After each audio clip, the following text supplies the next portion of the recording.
রান্না হবে মেথি শাক। এবছরের প্রথম মেথি শাক নিয়ে এসেছি আর বেগুন নিয়ে এসেছি। তা মেথি শাক কীভাবে রান্না করি তোমরা প্রথম থেকে শেষ পর্যন্ত দেখতে থাকো। এবার এই যে এটাকে বসিয়ে দিলাম।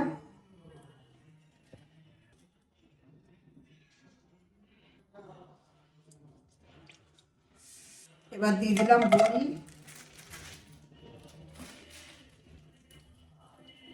বড়িটাকে লাল লাল করে ভেজে নেব।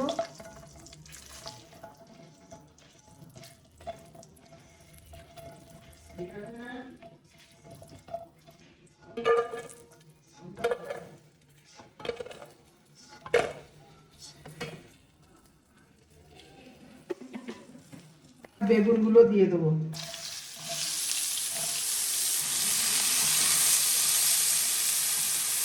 ভেজে নেব। দিয়ে দেবো একটুখানি নুন।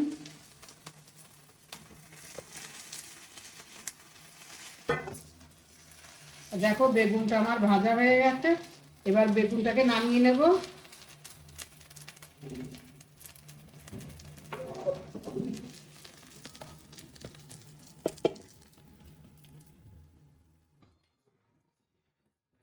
শুকনো লঙ্কা ফোড়ন, কালো জিরে,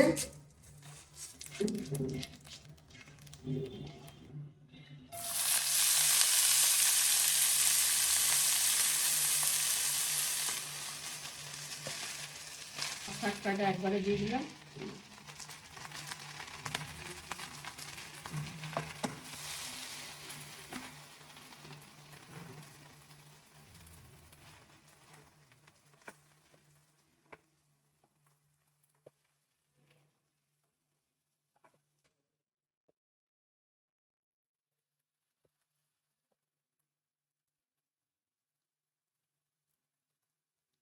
এবার দিয়ে দেবো হালকা একটু হলুদ, দেবো একটু নুন, কেন বেগুনি টেগুনি নুন দেওয়া রয়েছে তো একটু নুন দিয়ে দিলাম অল্প করে।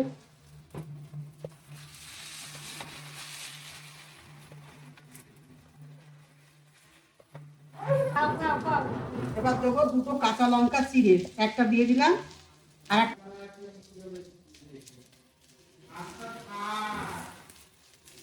দুটো কাঁচা লঙ্কা চিড়ে দিয়ে দিয়েছি।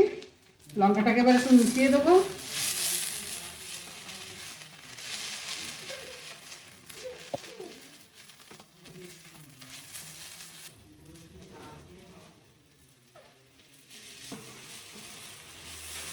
কি কোলে কোল ছাড়া যাচ্ছে না? না, আমার কোলে আসবে না, ঠাম্মিকেই দরকার। কোলে নিয়ে রান্না করতে হবে। স্বামীকে ভালোবাসো খুব, কখন তাকে ভালোবাসো বুঝে বড় কষ্টকর। ঠাম্মি যখন থাকে না তখন আবার আমাকে, তখন মাম মাম মাম মাম করে পিছন পিছন দৌড়ায়। মাম্মাম কই? আমার মাম্মাম কোথায়? বেগুন বেশি বলিনি দিয়ে এই যে মিশিয়ে দিচ্ছি।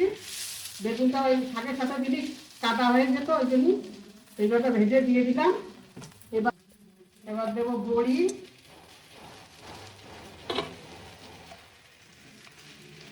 বড়িটা ভেঙে গুঁড়ো গুঁড়ো করে দিলাম।